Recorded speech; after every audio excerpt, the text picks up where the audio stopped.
Today's Gospel's lesson is from the book of Matthew, the 10th chapter. Jesus said to the disciples, "A disciple is not above the teacher, nor a slave above the master. It is enough for the disciple to be like the teacher and the slave like the master. If they have called the master of the house of Beelzebul, how much more will they malign those of his household? So have no fear of them. For nothing is covered up that will not be uncovered, and nothing secret that will not become known. What I say to you in the dark, tell in the light, and what you hear whispered, proclaim from the housetops. Do not fear those who kill the body, but cannot kill the soul. Rather fear him who can destroy both soul and body in hell. Are not two sparrows sold for a penny? Yet not one of them will fall to the ground apart from the Father. And even the hairs of your head are all counted. So do not be afraid. You are of more value than many sparrows. Everyone, therefore, who acknowledges me before others, I also will acknowledge before my Father in heaven. But whoever denies me before others, I also will deny before my Father in heaven. Do not think that I have come to bring peace to the world. I have not come to bring peace, but a sword. For I have come to set a man against his father, a daughter against her mother, a daughter-in-law against her mother-in-law, and one's foes will be members of one's own household.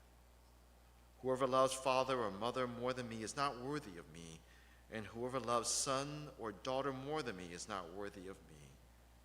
And whoever does not take up the cross and follow me is not worthy of me.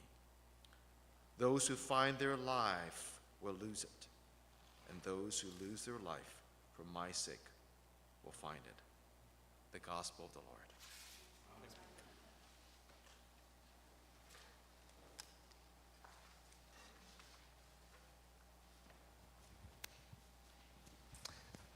Well, good morning.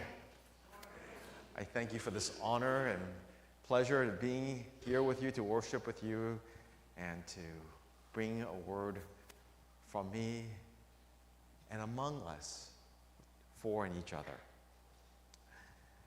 You know, when I was in my early 20s, a young adult, I began to have some thoughts, like many young adults did, about how my parents failed me, right? I began to think of all the things that my parents could have done, should have done, and all the things that they did to hurt me, that at that point I thought they needed to know. One day then I went to my mom and I told her such things. Of all the things that I wish she could have done, should have done, that didn't do, that I thought as a child they needed to know. And I remember what she said after all that. She said, "You know, Herb, one day you'll know what it's like to be a parent."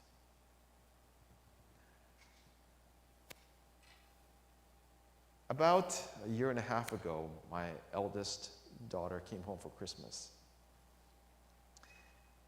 And she had a conversation with me. She was early 20s. And she said, "Dad, you really messed me up." She actually used much more colorful language than that. And the thought that occurred in my head was a thought that probably many parents have had, that begins with these words: "Do you know? Do you know how good you have it? Do you know all that I've given up so that you could have the life you did? Do you know what it has taken, the sacrifices that I've made Do you know, if you have been parents, I suspect you probably can kind of imagine that kind of thought. Do you know how lucky and blessed you are? Fortunately, I didn't say it. I think it was last November, December, my wife and I took a trip to the Caribbean, Central America, and South America. While on that trip, I was reading this book called Unsettled Truth. I'm going to need to get some water here, so give me 1 second here.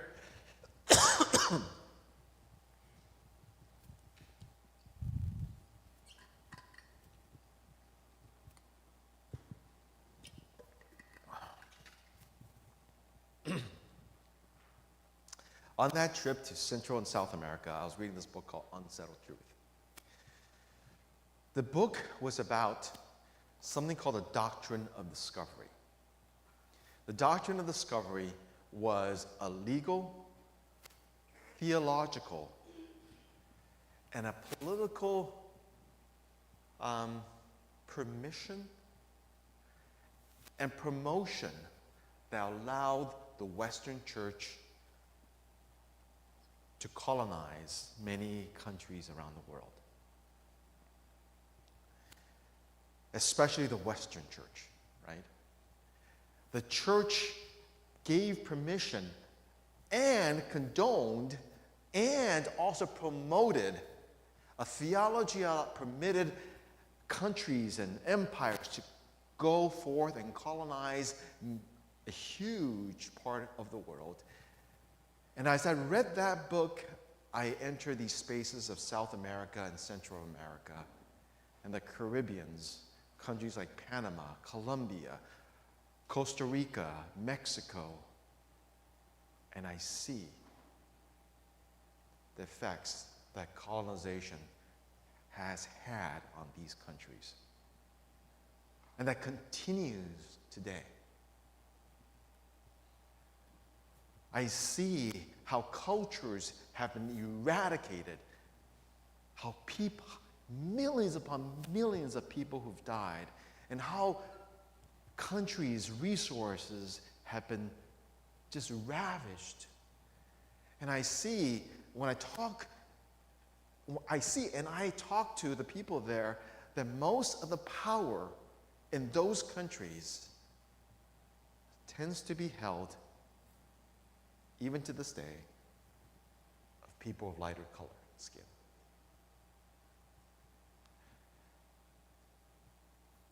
I'm embarrassed to say that as someone who is supposed to know about the history of the church, I knew very little and thought very little about that.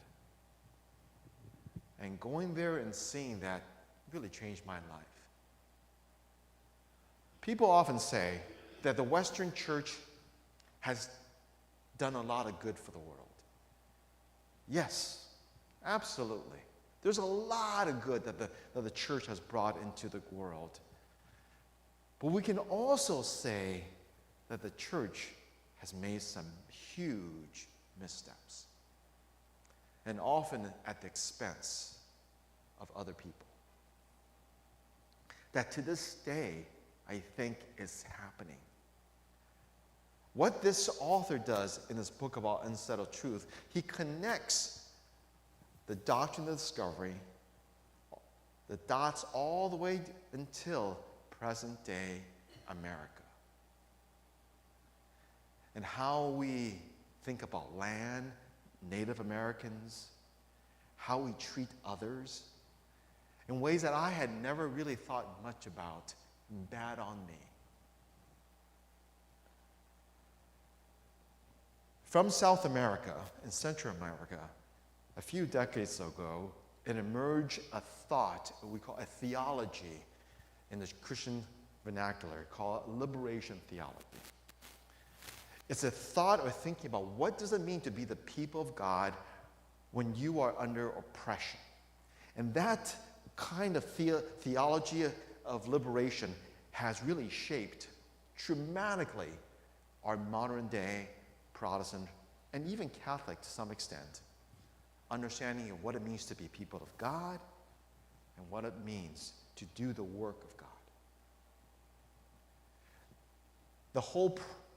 What we're doing today in Pride, you can connect the dots all the way down to the liberation theology, I think.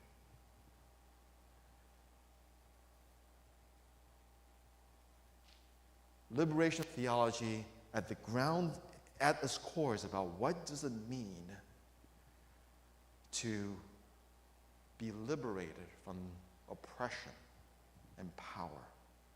And how does God speak to that? Since coming back, I've been thinking about liberation theology.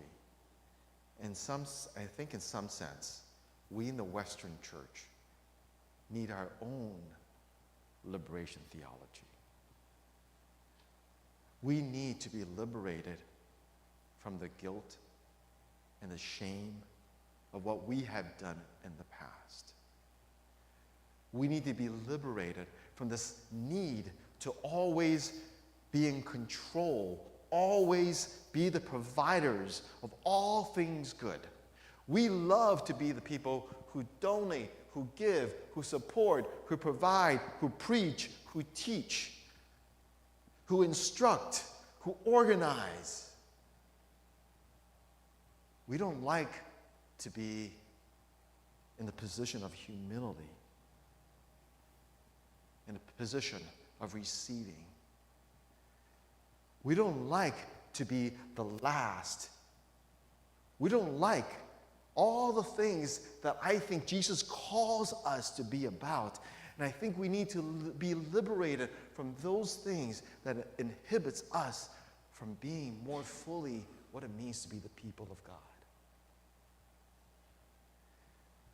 Because when we are, we experience God in community more fully.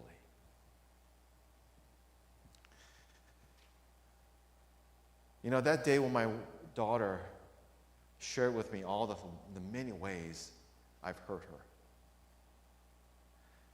I'm glad that I did not say all those things that occurred in my mind of, do you know?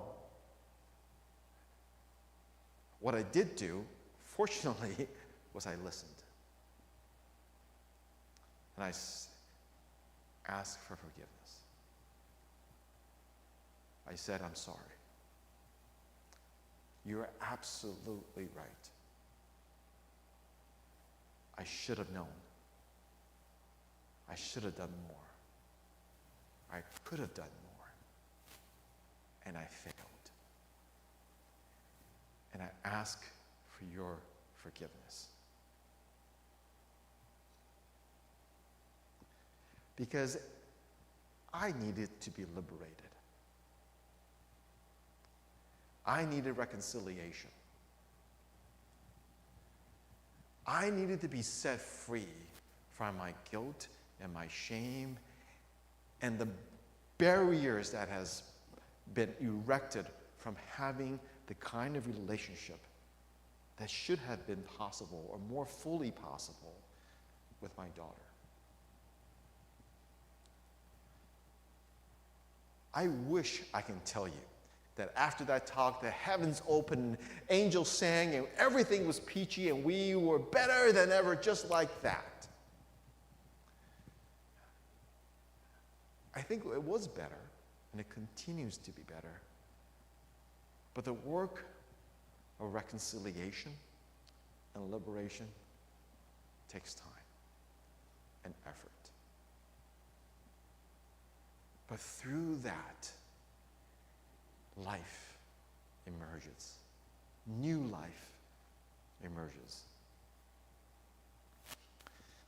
In our gospel today, Jesus reminds us that being Jesus' people is difficult. In fact, it is so difficult that we may encounter opposition, difficulties, and challenges. Because being Jesus people is about being a people of humility. Is being those people who says the first shall be last, that the weak shall be strong. If you want to be great, you must be what? A servant of all. That worldview is radical. It's countercultural. Being Jesus people reminds us that we don't simply welcome people, right? No, we're not the ones that's welcoming people. God is the one that's welcoming people to God's church. It is not somehow our church or our mission that we're going to do these things for people. No, God is the one that's doing it.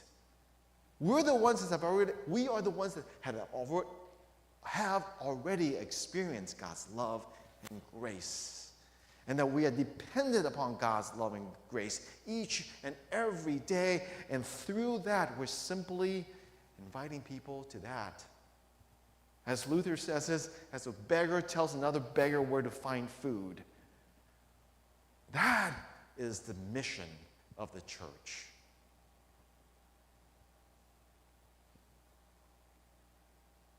The people of God is that kind of people.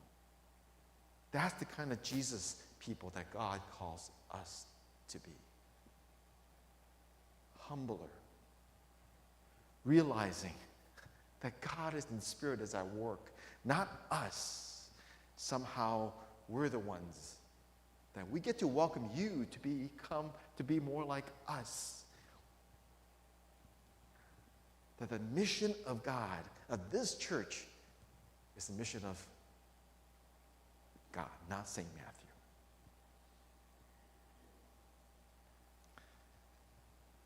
The people of God, Jesus people, are about, as I love your opening statement about who St. Matthew's is.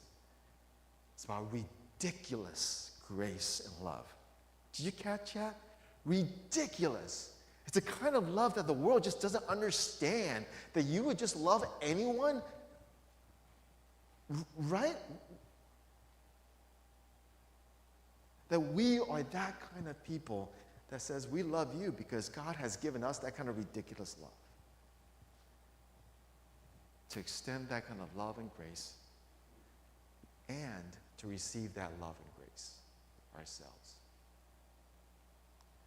To be able to see in our neighbors that we are no different from them. That we see in our neighbors, whether it is in your home, in your workplace, or this community, that they have something to give us as well. That the mission of God is seeing Jesus in our neighbors. That we are not here to fix the world, but we're here to love the world.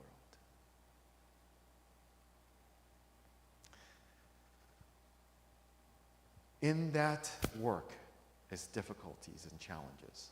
And Jesus reminds us that living the life of faith,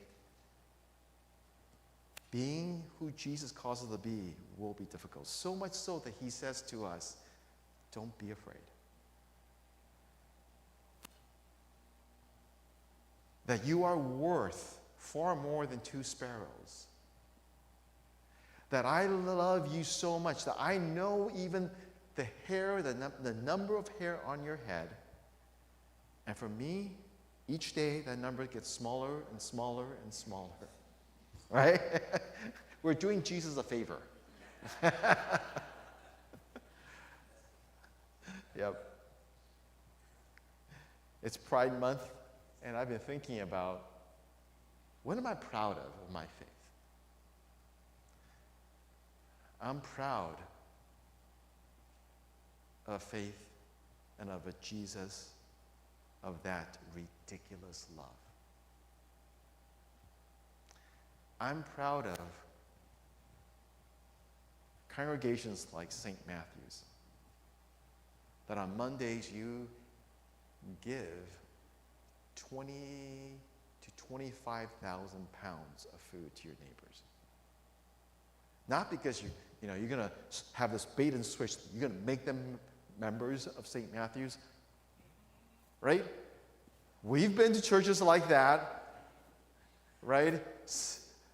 But we do it because we just want to love. We don't do it out of charity, but we do it because we need to, simply because God has loved us first. That's what I'm proud of. I'm proud of people like you who believe in that, who do that each and every day. Despite the challenges of what sometimes that can mean in a community, Jesus says, do not be afraid. It's interesting, as I did a search